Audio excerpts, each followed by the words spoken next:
안녕하세요. 옛이야기입니다.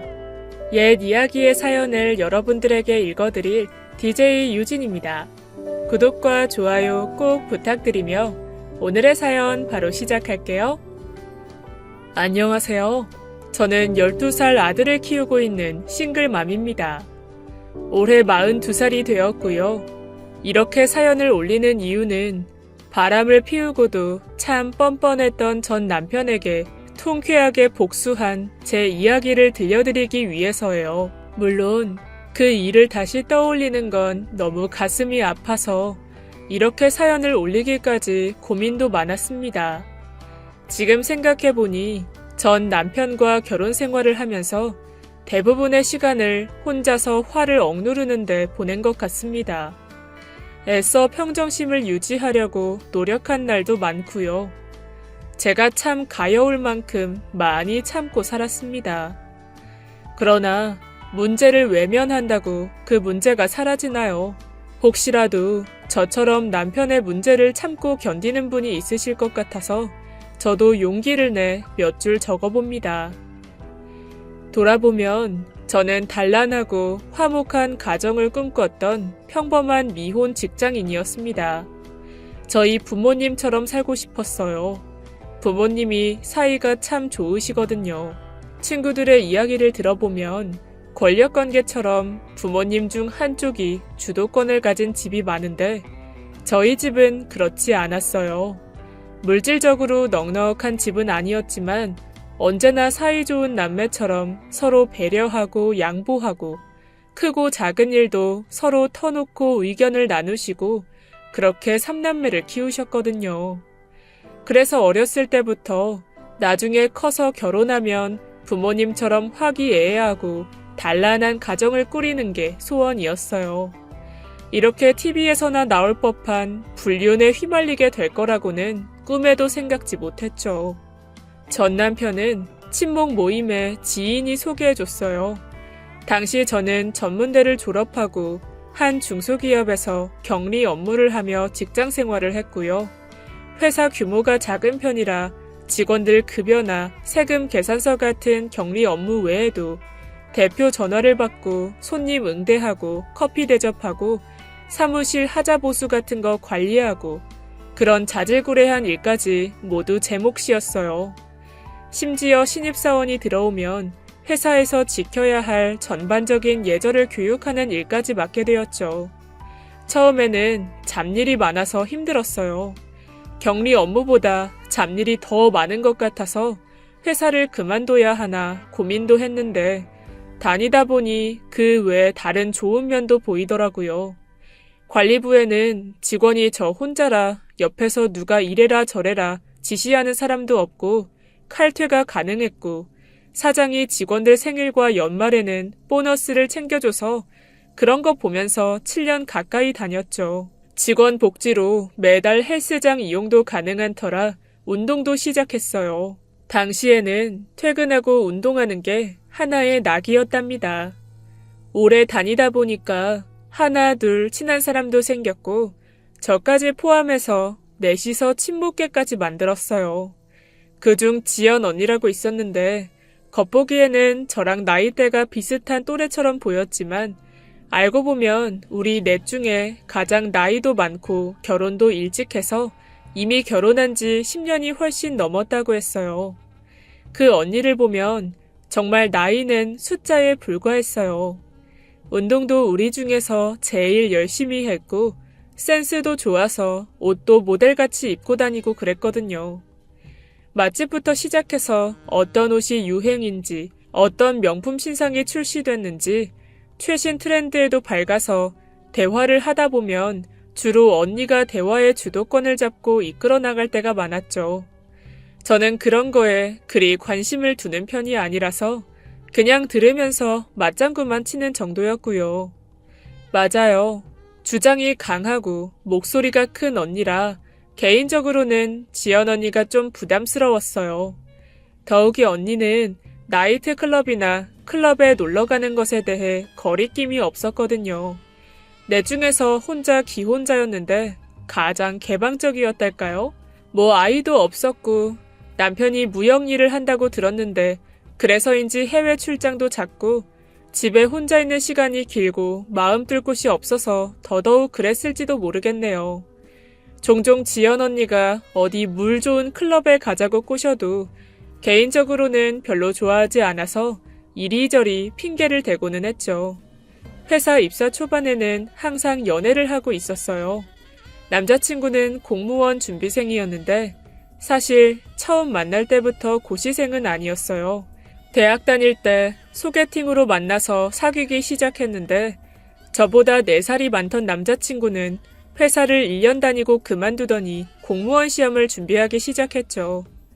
남자친구가 고시 준비를 하면서 데이트할 수 있는 시간도 줄어들었고 초반에는 일주일에 한 번 정도 밖에서 밥을 먹거나 영화를 보거나 했는데 나중에는 정말 한 달에 한 번도 볼까 말까 했어요. 처음에는 공부를 결심한 남자친구를 적극적으로 응원하고 지지했어요. 데이트 비용 같은 건 직장 생활하는 제가 다 부담하면서 심지어 끼니 거르지 말고 공부하라고 용돈이나 간식도 챙기고 그랬죠. 그런데 시험 공부 기간이 길어지면서 상황이 꼭 엄마와 아들 같아졌어요. 시험에서 떨어지면서 남자친구는 정서적으로 더 불안정해지고 저한테도 밑바닥까지 다 보여준 것 같아요. 그런 모습을 보면서 저도 지치고 그렇게 지지부진한 만남을 근 4년을 이어갔어요. 나중엔 지연 언니가 내 상황을 알고는 그만두라고 난리였죠. 좋은 사람 소개해준다고요. 그렇게 뒷바라지만 하던 연애를 끝나고 얼마 안 돼서 지연 언니에게 연락이 왔어요. 저녁에 만나서 밥을 먹자고 하더라고요. 제가 요즘 좀 우울하고 지쳐 보인다고 몸보신을 시켜주고 싶다는데 안 나가기도 그렇고 약속 장소로 갔어요. 언니가 제가 다니는 회사 근처에 좋은 고깃집이 있다며 거기로 오라고 하더라고요. 하필 그날이 다른 부서 팀장이 그만두는 날이라 조촐한 송별 파티를 준비해야 했고 그 뒷정리를 하느라 평소보다 20분 정도 퇴근이 늦었어요. 금요일 저녁이라 거리에는 차도 많고 사람도 많았죠. 인파가 가득한 거리에서 사람에 떠밀려 약속 장소까지 갔어요. 생각보다 고급 음식점이었고 언니는 룸을 따로 잡았더라고요. 가보니까 웬 젊은 남자와 같이 있었어요. 한눈에도 반듯한 생김새에 정장을 입고 있었죠. 저를 보더니 지연 언니가 환하게 웃으며 말하더라고요.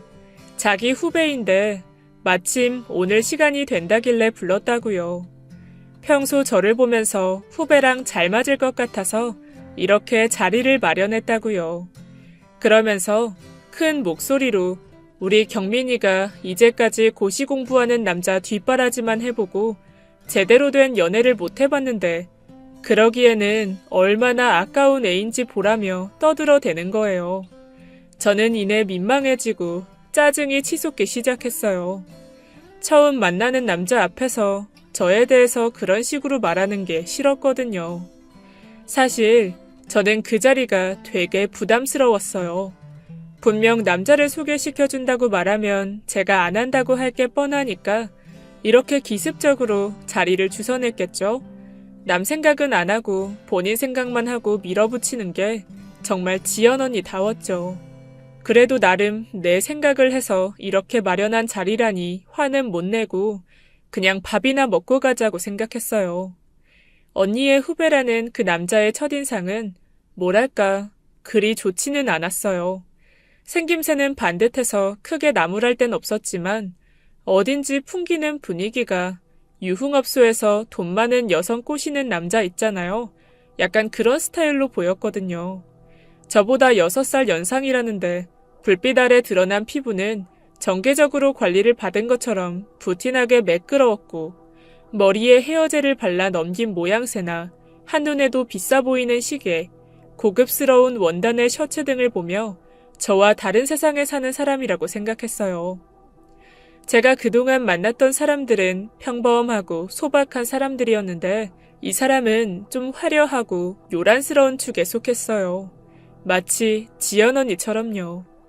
식사를 하는데 그 남자는 지연 언니처럼 청산 유수로 말을 잘하더라고요. 저랑 처음 만났는데도 부침성이 좋은 건지 아주 활발하게 대화를 이어나가기 시작했어요. 인상적인 것은 모든 이야기의 마무리는 자기 자랑이었다는 거예요. 누구나 이름만 들어도 아는 큰 철강회사에서 영업일을 한다고 했는데 모르는 게 없고 사방천지가 다 자신의 지인이더라고요. 심지어 정치계 거물급 인사들도 건너 그 남자의 지인이었으니 말 다 했죠. 첫인상이 그리 좋지는 않았지만 대화를 하면서 점점 그 남자의 화술에 매료되는 느낌이었어요. 지금 생각해보면 그중 절반은 새빨간 거짓말이었는데도 당시에는 제가 뭘 알겠어요. 그런 허세를 부리는 모습도 나름 자신감이 넘쳐 보였어요. 제가 전혀 알지 못하는 분야에 대해 전문 지식을 읊조리는 남자는 꽤 박식해 보였죠. 자기 자랑이 너무 심해서 재수 없다는 사람도 있겠지만 당시 저는 그 자신감이 매력이 있었어요. 그러고 보면 전에 만났던 고시생 남자친구는 시험에 떨어질 때마다 자존감이 땅을 쳤어요. 온갖 자기 비하와 세상에 대한 불만으로 가득 찬 남자를 보다가 정반대로 자신감에 넘치는 인물을 만났으니 그 허세도 하나의 매력으로 보일만 했죠. 그렇게 첫 만남을 갖고 다음날 점심때 남자에게 연락이 왔어요. 제가 자신의 말을 잘 들어주고 대화도 재밌어서 또 만나고 싶어서 연락을 했다고 하더라고요. 좀 뜻밖이었어요. 그 사람의 이야기를 흥미롭게 듣기는 했지만 저랑은 다른 세계에 사는 사람 같아서 거리감이 있었거든요. 또 만나게 될 줄은 생각도 안 하고 있었고요. 그렇게 한 번, 두 번 만나다 보니 첫인상의 제비 같은 모습보다 대범하고 자신감 넘치는 모습이 눈에 들어왔어요. 이 남자는 활발하고 외향적이라 야외 스포츠를 좋아하더라고요. 주말이면 자연스럽게 약속을 잡아서 같이 산악 활동이나 수상 스포츠를 하러 갔어요. 계곡에서 래프팅도 해보고 모터보트에 매달려 타는 웨이크보드도 타보고 당시에 같이 했던 활동은 제게 난생 처음인 게 많아서 그냥 즐거웠죠. 물론 남자는 허세가 있고 사치스러웠어요. 사업을 하던 아버지가 병을 얻어 일찍 세상을 떠났고 홀어머니가 음악학원을 운영하면서 혼자 아들을 키우셨는데 외가 쪽에 재산이 있어서 물질적으로는 풍족하게 자랐다고 들었어요. 남자가 대학에 입학할 무렵 어머니도 재혼을 하셨는데 새 아버지를 맞이하는 과정에서 갈등이 많았다고 하더라고요.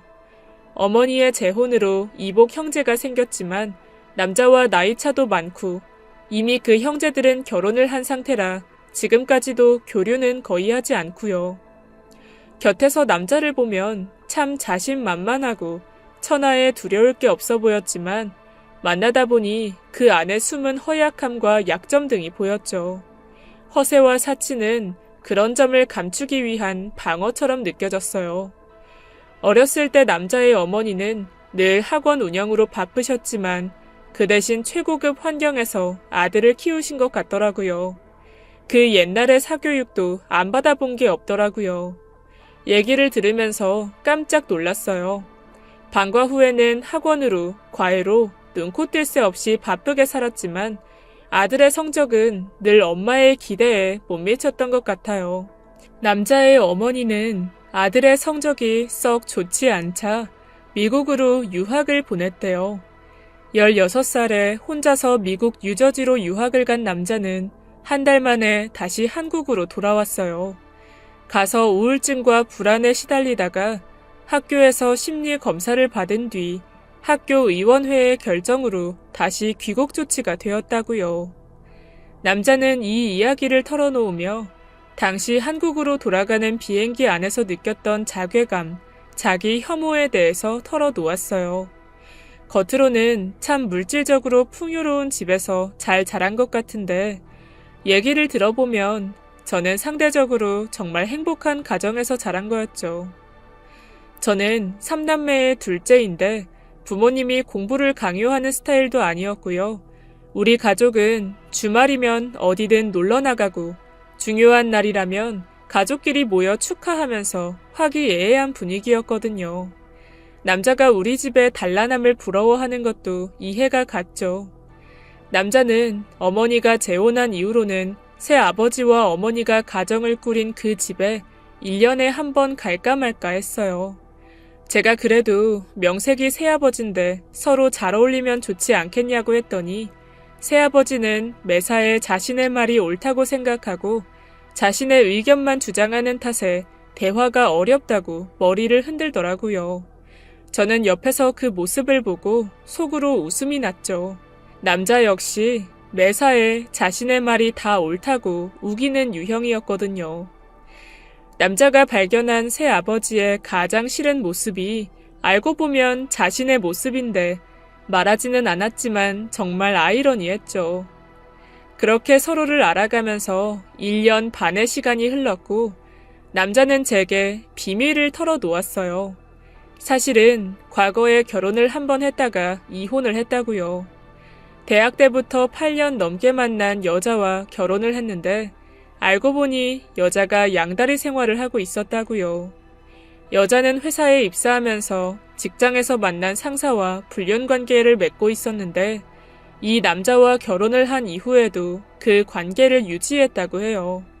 다행인지 그 사실은 일찍 발각이 돼서 불과 3개월에도 못 미치는 결혼 생활이 끝났다고요.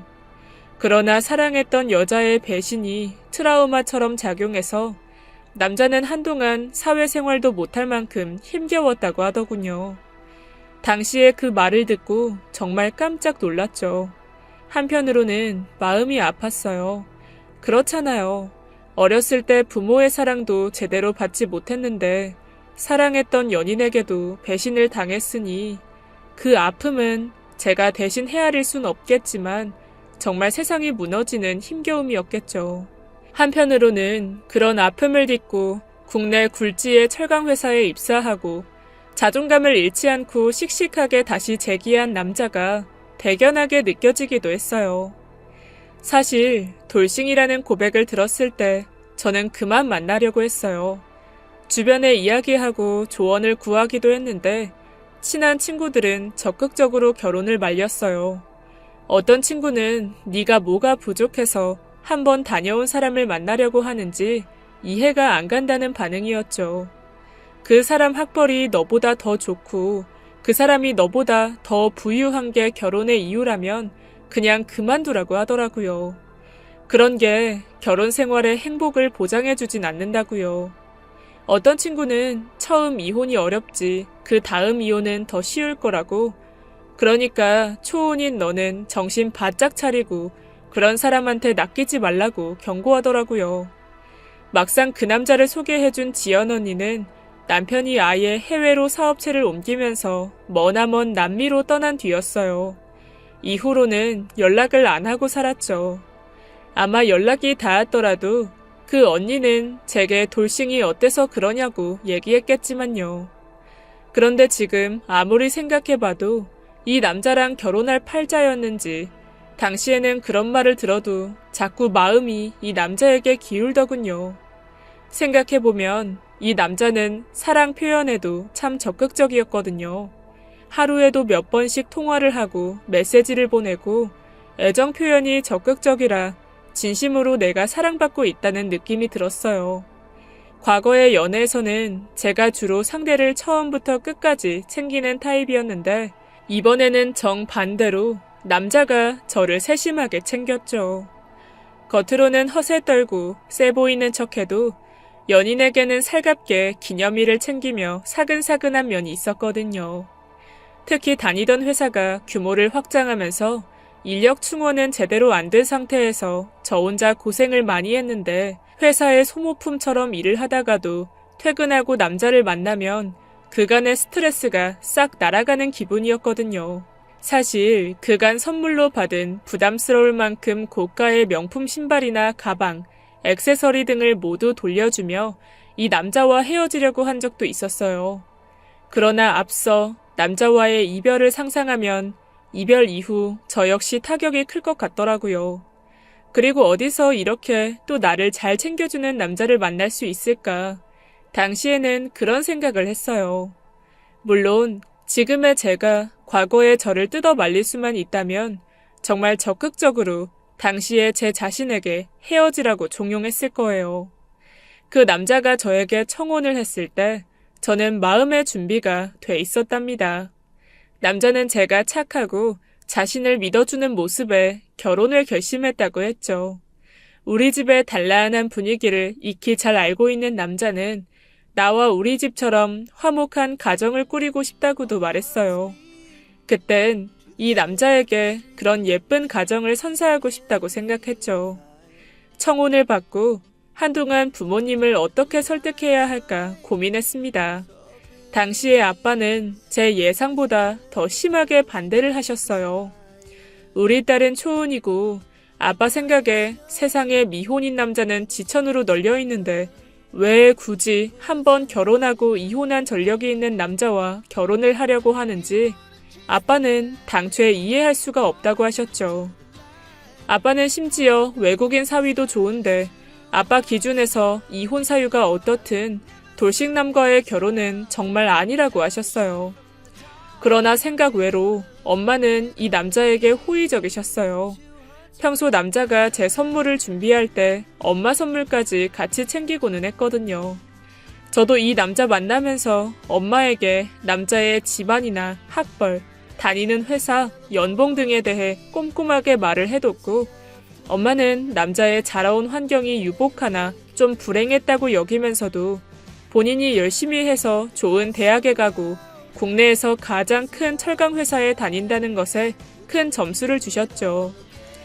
물론 엄마도 저는 초혼인데 돌싱과 굳이 결혼할 이유가 있냐고 물으시더라고요. 조건이 어떻든 엄마도 우리 딸이 너무 아깝다고요. 그래서 저는 이 결혼이 어려울 줄 알았어요. 그러나 결국 제 결혼을 지지하기로 마음먹은 엄마가 아빠를 설득했고 저는 이 남자와 결혼을 했습니다. 결혼하고 연애 때처럼 알콩달콩 신혼생활이 이어졌어요. 긴 휴가를 얻어서 신혼여행도 서유럽 등지로 다녀왔고요. 프랑스 파리 도심에 에어비앤비로 집을 얻어 3주 정도 머물면서 프랑스 곳곳도 구경하고 인근의 영국과 독일 등에도 놀러 갔다 왔죠. 아마 그때가 제 삶에서 가장 최정점으로 행복했던 때였던 것 같아요. 신혼여행 이후로 다시 일상이 이어졌습니다. 남편은 처음에는 퇴근 후 술자리를 좀 자제하는 것 같았어요. 허니문 베이비가 생겼거든요. 임신하고 진우를 낳고 육아라는 악몽이 시작되었어요. 건강하고 예쁜 아들 낳아서 키우는데 무슨 악몽이라는 단어를 붙이냐고 하실지도 모르겠어요. 그러나 제게는 정말 지옥 같은 시간이었어요. 진우를 낳은 시기에 하필 남편은 회사에서 조직 개편으로 부서 이동을 하면서 퇴근이 늦을 때가 더 많아졌어요. 저는 저대로 회사를 그만두고 혼자서 온종일 아이를 돌보면서 우울증이 왔고요. 남편과 대화를 시도해봤지만 퇴근한 남편 붙들고 이야기를 하다 보면 남편은 남편대로 밖에서 힘들어서 하소연이 쏟아지고 저도 사회생활을 해봤으니 익히 그런 고충은 알지만 그래도 이렇게까지 내 상황을 몰라줄까 야속해서 나중엔 갓난쟁이가 깰 만큼 부부싸움도 많이 했어요. 부부싸움이 잦아지면서 남편의 귀가 시간은 더 늦어졌고요. 당시 우리 집에서 남편 회사까지 자가용으로는 30분, 대중교통을 이용하면 40분 정도 걸렸어요. 그리 먼 통근거리는 아니라고 생각해요. 특히 남편은 곧 죽어도 자가용 이용을 고집하니 자기 차를 끌고 통근하는 건데 평일에 퇴근 시간은 자정을 넘기기 일쑤였어요. 처음에는 야근이 많은가 보다 했죠. 사실 제가 하도 잔소리를 해대니 남편도 집에 오기 싫었나 남편의 늦은 귀가에 서운한 마음도 들었고요. 그런 중 저도 제 페이스를 찾아야겠다는 생각에 베이비시터를 구해서 여사님에게 서너 시간 진호를 맡기고 그 시간에 요가 등을 하면서 다시 생활의 리듬을 찾아가기 시작했어요. 그런데 어느 날 세탁기를 돌리려는데 빨래 바구니에 던져진 남편 와이셔츠에서 향수 냄새가 진하게 나더라고요. 남편은 원래 냄새에 예민해서 향수도 종류별로 갖고 있었거든요. 그런데 그건 여자 향수 냄새였어요. 직감적으로 그간 자정을 넘어 들어오던 남편의 모습을 떠올렸죠. 주말이면 늘 잠만 자거나 제가 밥 먹을 동안 진우 좀 돌보라고 하면 보행기나 기계적으로 흔들어대며 휴대폰만 들여다보곤 했거든요. 최근 주말에는 진우도 자처해서 먼저 돌보고 사람이 더 밝아졌달까? 활기가 넘쳤던 게 생각났어요. 그날 귀가한 남편에게 향수 냄새의 정체를 물었더니 뜻밖의 대답이 돌아왔어요. 아주 뻔뻔하게 남편이 이렇게 말했죠. 당신 나 접대 다니는 거 몰랐구나. 영업에선 거래처 접대가 필수야. 내가 전에도 얘기했던 것 같은데. 물론 남편이 영업직이고 한때는 회사에서 상위 5%에 드는 영업 VIP로 선정될 만큼 영업 실력이 좋았던 것도 잘 알고 있어요. 남편이 그때 회사에서 받은 트로피와 황금 거북이도 집 거실장에 자랑스럽게 놓여 있거든요. 제가 기억하기로는 당시에 남편은 진짜 실력이 좋은 사람은 접대 없이도 거래처와 실적을 쌓을 수 있다고 말했어요. 아주 자랑스럽게 본인이 바로 그런 케이스라고 했죠. 그리고 연애할 때 남편이 거래처와 골프장에 가는 거는 봤지만 룸살롱 등 술 접대를 하는지 여부에 대해서는 정말 순진하게 모르고 있었죠. 룸살롱 접대를 한다고? 그런 거 없어도 실적 쌓을 수 있다면서. 그건 그때 얘기고 지금은 상황이 달라.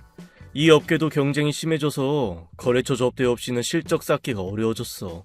그런 거 없이 거래하던 거래처에서도 이제 노골적으로 접대 얘기부터 꺼낸다니까. 남편은 이 말을 하면서 자기도 그런 자리에 앉아있는 게 고역이라고 덧붙이더라고요. 누구는 좋아서 룸살롱을 가냐는 투였어요.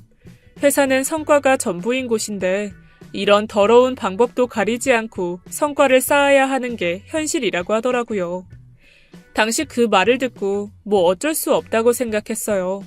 사실은 내 몸도 너무 피곤하고 진우 신경 쓰랴 남편 신경 쓰랴 머리가 터질 것 같아서 우선 남편에게는 알아서 잘하라고 말만 했죠.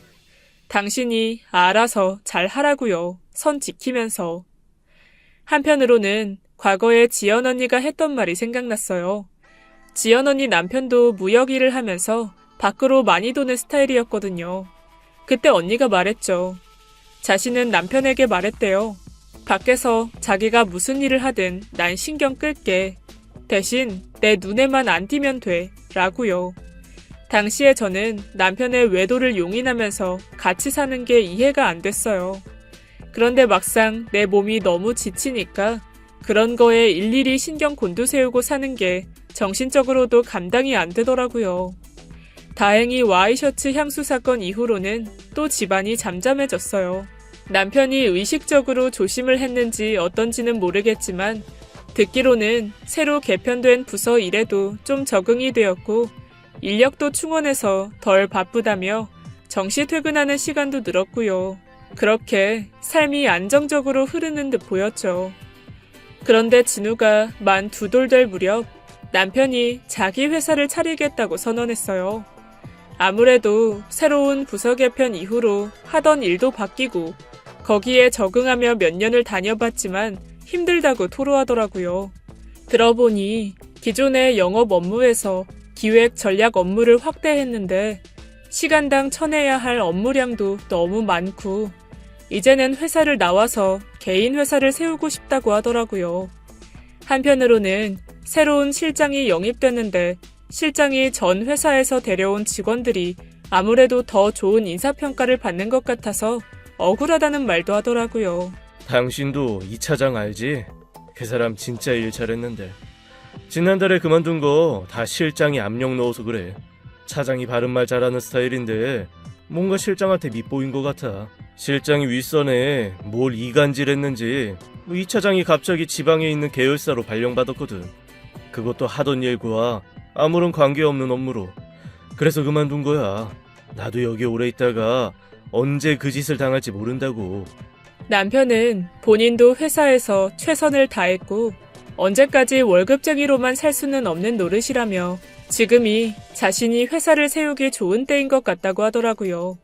아무리 그래도 남편이 한다는 철강자재 납품 회사는 저한테는 정말 생소했고 우선 개인 사업이라는 말에 극구 반대부터 했어요.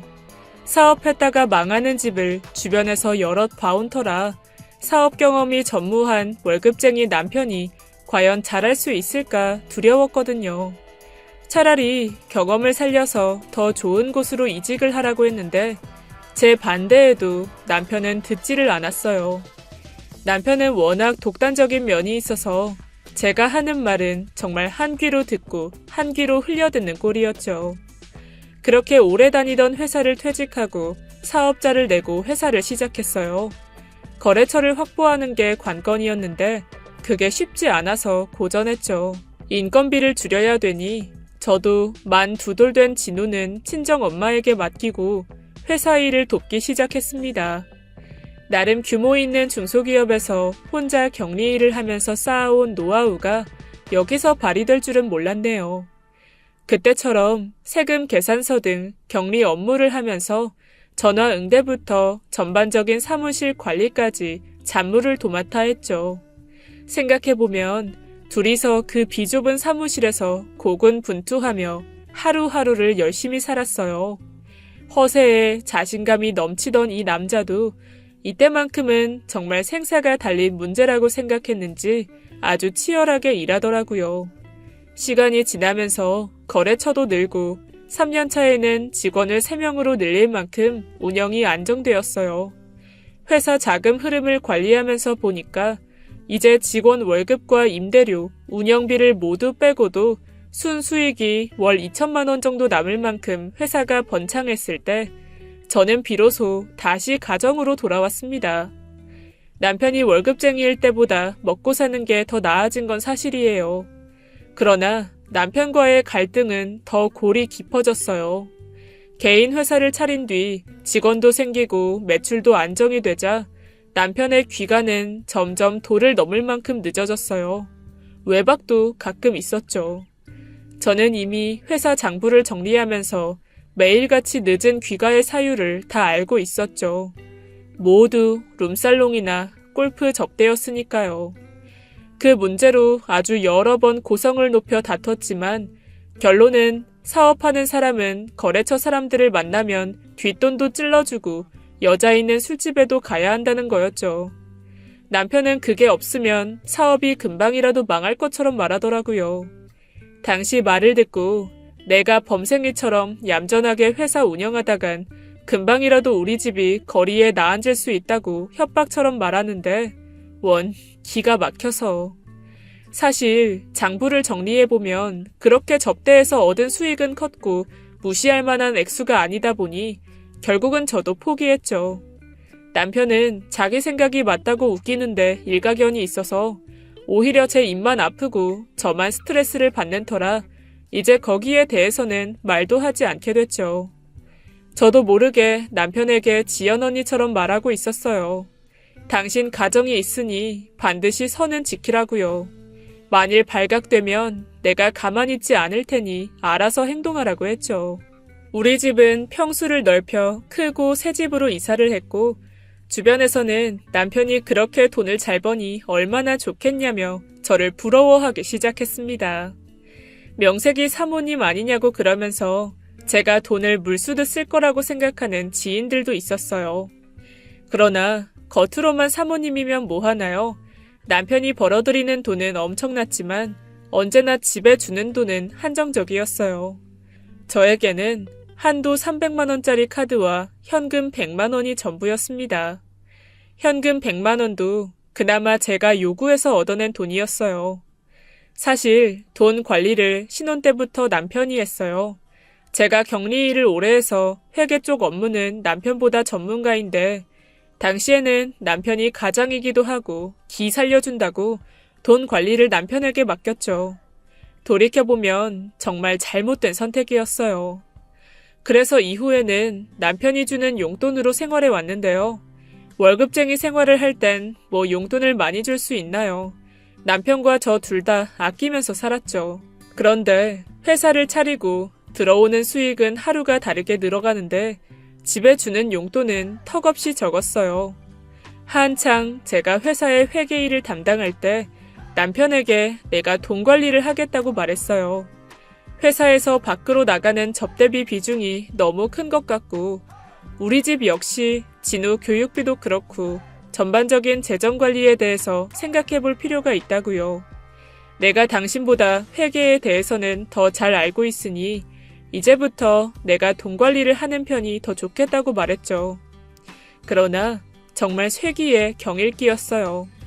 남편은 당신이 회계 전문가라면 나는 철강 업계의 전문가고 거기에 따르는 접대도 내가 다 알아서 하는 일이니 간섭하지 말라는 기조였죠. 집에 주는 용돈의 경우 정 부족하면 현금을 별도로 100만 원을 더 주겠다고 하더군요. 사실 저는 사치하는 타입이 못 돼요. 오히려 뭐든 절약하는 편이고요.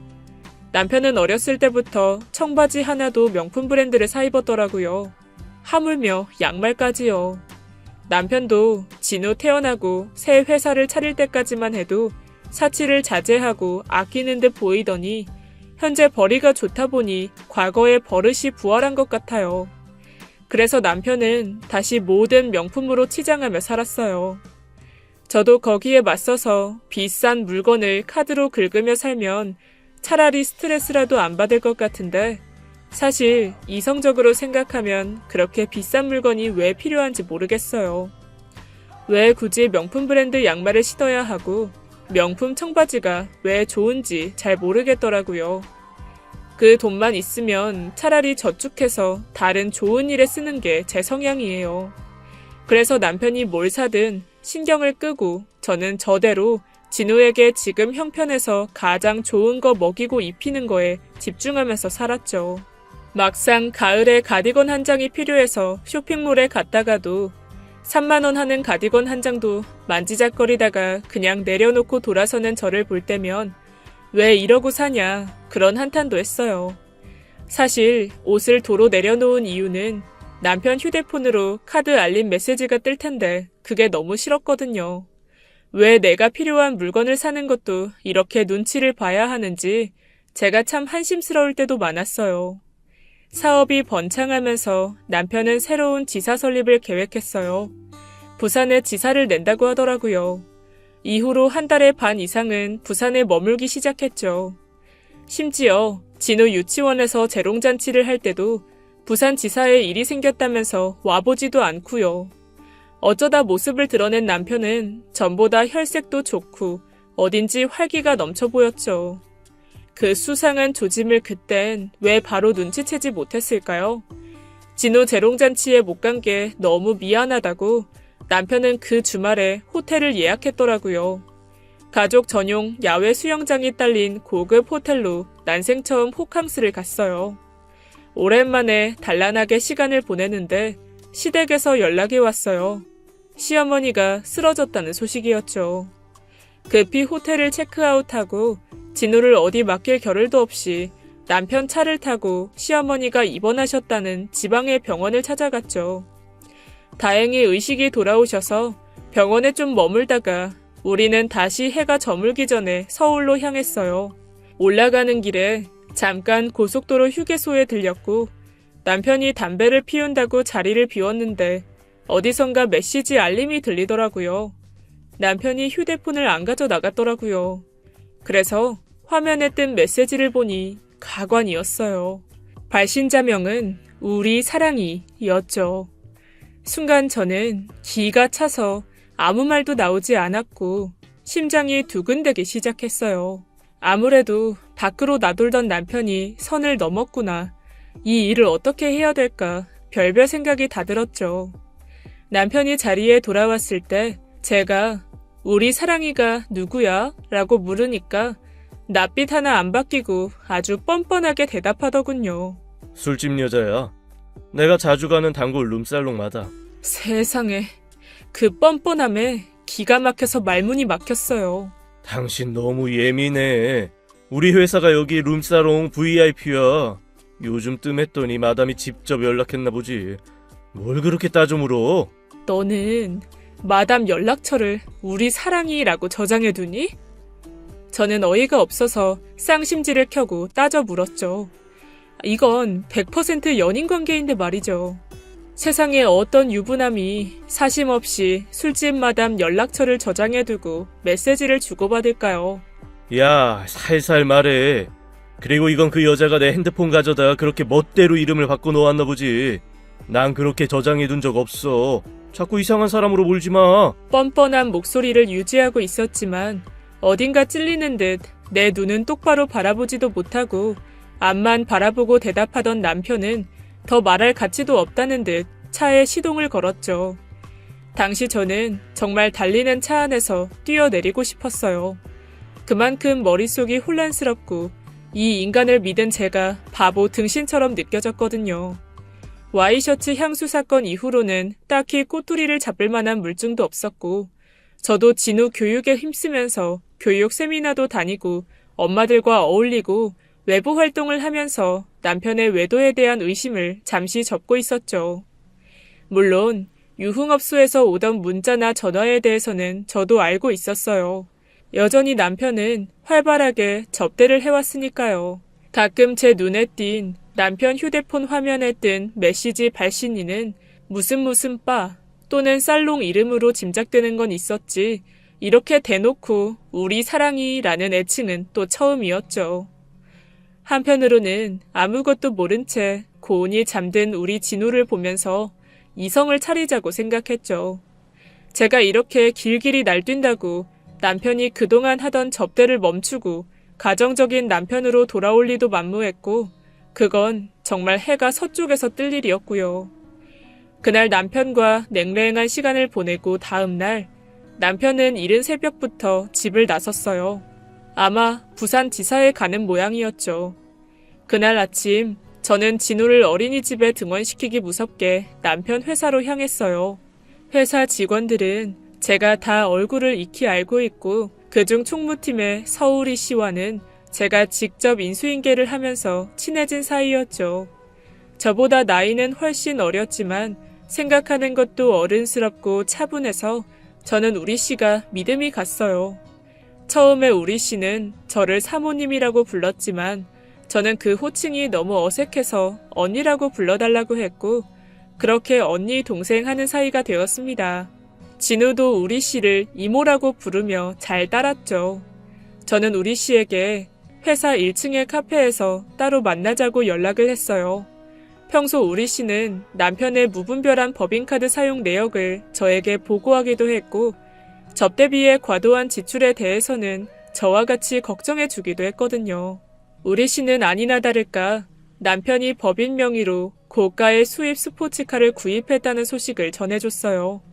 구입 시기를 확인해 보니 부산 지사를 세운다며 부산에 내려가기 시작했던 그때와 겹쳤죠. 언니, 그거 어떤 여자가 타고 다녀요. 제가 우연히 목격하고 언니한테 얘기를 해야 될까 말까 한참을 망설였어요. 그런 차를 사줄 정도면 보통 관계는 아닌 것 같은데 어떻게 해야 될까요? 이 이야기를 전하는 우리 씨의 얼굴에는 수심이 가득해 보였죠. 그런 우리 씨를 보는데 저도 모르게 눈물이 났어요. 순간 무서운 직감이 들었거든요. 그리고 그런 직감은 한 번도 틀린 적이 없었죠. 법인 명의로 샀다는 그 스포츠카를 타고 다니는 그 여자가 바로 우리 사랑이일 거라는 직감이요.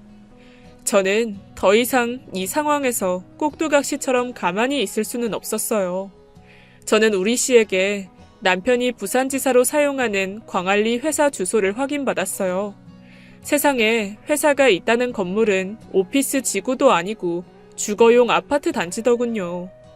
그리고 우리 씨에게 한 가지 부탁을 했죠. 지금 나는 부산에 다녀올 예정인데 내일 내가 서울에 돌아와서 곧바로 확인할 수 있도록 설립 일자부터 현재까지의 모든 장부를 준비해달라고요. 곧바로 부산으로 가는 KTX를 끊어서 남편이 법인 명의로 구입한 광안리의 한 아파트로 달려갔습니다. 바다가 훤히 보이는 전망 좋은 고급 아파트더라고요. 새로 이사한 우리 집 거실창 너머로는 빽빽하게 들어선 다른 아파트 건물만 질비하게 보이는데 너는 이런 탁 트인 전망을 갖춘 아파트에서 살림을 차리고 그렇게 우리 집에 등한시했구나. 저는 속으로 칼을 갈았습니다. 그렇게 몇 시간을 기다렸을까요? 밤 10시경 늘씬한 한 여성과 팔짱을 끼고 하하호호 웃으면서 아파트 공동 현관으로 들어선 남편과 마주했습니다. 남편은 제 얼굴을 보더니 한동안 아무 말도 못했어요.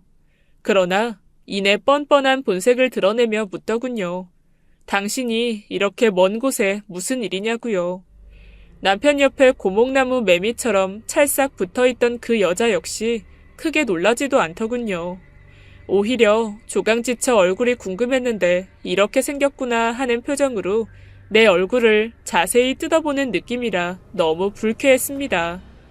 남편은 여자의 손을 떼어내고 내 팔을 붙잡으며 근처 카페에 가서 얘기를 좀 하자고 하더군요. 나는 강하게 손을 뿌리치며 명령했습니다. 같이 집에 가자. 나 너네 집 올라가서 어떤 꼬라지로 잘 살고 있는지 확인할 거야. 야, 경민아. 왜 그래? 잠깐 얘기 좀 하자. 남편이 나를 붙들더니 그 여자에게 먼저 올라가라는 눈짓을 하더군요. 여자가 엘리베이터 열림 버튼을 눌렀고 마침 1층에 있던 엘리베이터 문이 열리기 무섭게 나는 남편의 손을 뿌리치고 여자의 손을 확 잡아 끌며 엘리베이터에 탔습니다. 아니, 왜 그러세요? 여자가 잔뜩 인상을 찌푸리며 새된 목소리를 내더군요. 나는 남편에게 조용히 말했습니다. 나 여기까지 오느라 너무 피곤했어. 일 시끄럽게 만들지 말고 조용히 너네 집으로 가자. 남편은 뭐 어쩔 수 없다는 듯 순순히 18층을 눌렀습니다. 뭐 말할 것도 없이 좋은 집이었어요. 현관부터 거실과 주방, 화장실까지 값비싼 대리석으로 휘감은 집이었죠. 80인치는 좋게 돼 보이는 TV부터 내가 고민만 하다가 예산을 생각하여 구입을 포기했던 고급 수입 소파 세트와 그 외 가구들이 시선을 사로잡았어요. 그리고 드넓은 거실창 너머로 보이는 휘황찬란한 광안리 바다의 아름다운 밤 풍경이 고고하게 그 자리에 있었죠. 안방에는 퀸사이즈 고급 침대가 있었고 옷장을 열어보니 한눈에도 색감과 원단이 고급스러운 명품 옷가지들이 질비했습니다. 경민아. 내 이름 부르지 마. 저는 차분히 대답했습니다. 네가 원하면 우리 이혼하자. 이렇게 된 마당에 나도 다 인정할게.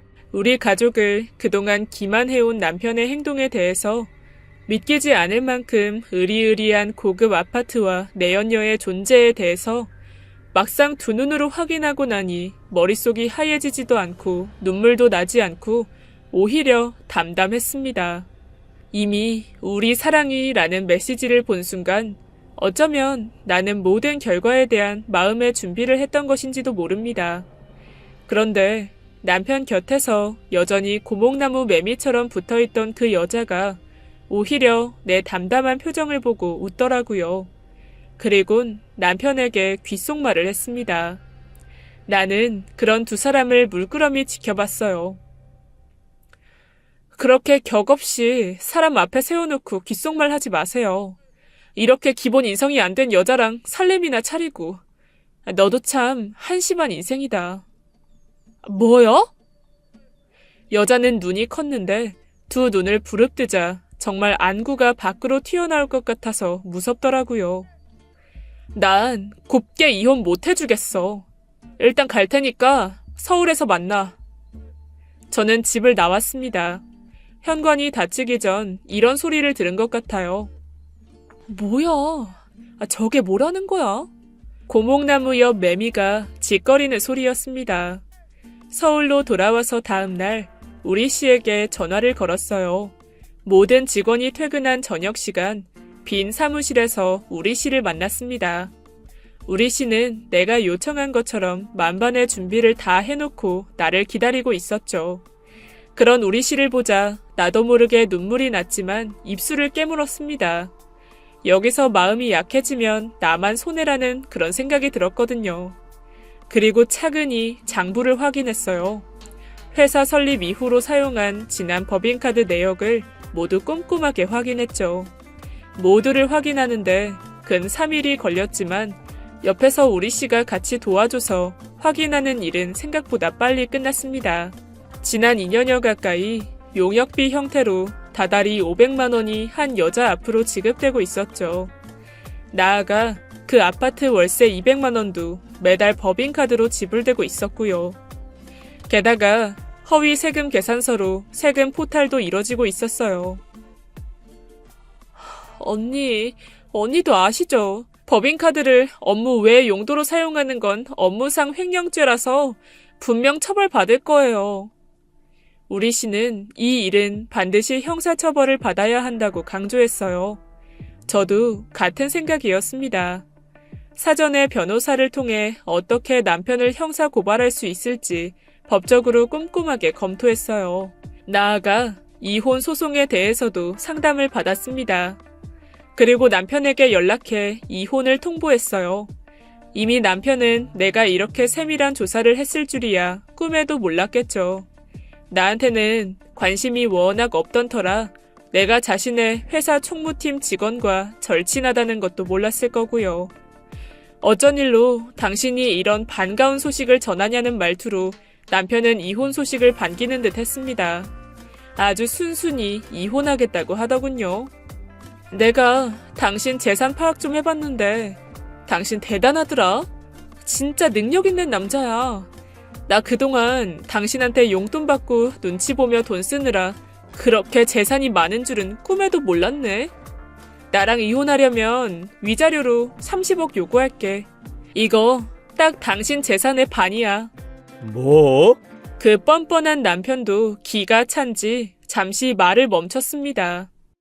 진우 생각해서 위자료 3억에 양육비 매달 150만 원 줄게. 당신 지금 나랑 장난하니?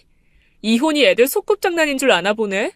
내가 위자료에 정신적인 피해보상금 추가로 청구 안 한 것만 해도 고맙게 생각해. 재산 절반, 30억 원으로 협의 안 되면 당신이 지금껏 한 공금 횡령, 세금 포탈 증거자료를 모두 고발할 거야. 그리고 남편에게 횡령에 대한 증빙자료 사진을 몇 장 보냈습니다. 그래도 남편은 눈 하나 까딱 안 하는 것 같더라고요. 그러나 제가 잘 알고 있죠. 허울만 좋고 실속 없는 이 사람, 온갖 허세로 내면의 약점을 숨겨온 이 사람, 지금 속으로는 아주 벌벌 떨고 있을지도 모릅니다. 무슨 배짱인지 남편은 끝까지 마음대로 하라고 당당하게 나오더군요. 옆에 사랑이라는 여자가 있어서 세상 무서운 줄 몰랐던 걸까요? 저는 그 길로 바로 모든 증거자료를 경찰과 국세청에 제출했습니다. 법인카드 무단 사용을 비롯해 차명 계좌 이용 등 남편의 고의적인 세금 포탈 행위는 형사처벌건이었습니다. 10년 이하의 징역에 처해질 수도 있는 중죄였죠. 본격적인 경찰 수사가 들어가고 회사는 압류수색을 받았어요. 남편은 회사의 기밀 서류를 함부로 열람했다며 저와 서울이 씨를 공동 고소하겠다고 펄펄 뛰었지만 결국 그는 수사 과정에서 자신의 모든 혐의를 인정했습니다. 저는 변호사와 논의 끝에 남편을 피고 1, 상간녀를 피고 2로 지목해 위자료 청구 소송을 했어요.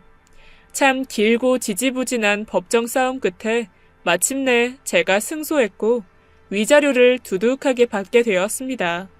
물론 재산 분할도 잘 끝마쳤고요. 꽤나 많이요. 제가 남편 회사 창립 멤버이기에 재산을 형성하는데 제 기여도가 컸다고 하더라고요.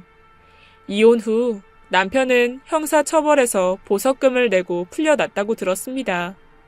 아마 그는 재기를 꿈꿨겠지만 워낙 방만했던 경영은 오래가지 못했습니다. 김영란법이 시행되면서 사기업에 대한 회사 감사도 강화되고 실력이 아니라 접대로 성공한 남편의 회사는 결국 문을 닫게 되었습니다. 참, 저를 적극적으로 도왔던 우리 씨는 어떻게 되었냐고요? 저와 여전히 돈독하게 지내고 있어요. 그 회사를 나와 더 좋은 회사로 이직해 회사 생활을 하고 있고요. 남편처럼 악연 같은 연이 있는가 하면 이렇게 어려울 때 힘이 되어준 고마운 인연도 있네요. 가정을 나 몰라라 하고 내 연녀에게 아낌없이 투자하며 뻔뻔하기 이를 데 없던 허세 좋은 전 남편은 합당한 벌을 받았다고 생각합니다. 제 아무리 허울이 좋아도 속이 텅 빈 껍데기 같다면 결코 오래가지 못한다는 교훈을 얻었죠. 우리 진우도 내실이 강한 아이로 키울 겁니다. 지금까지 제 긴 이야기를 들어주셔서 감사합니다. 지금까지 옛이야기였습니다. 끝까지 함께 해주신 여러분 진심으로 감사드리며 저는 내일 이 시간 다시 돌아올게요. 감사합니다.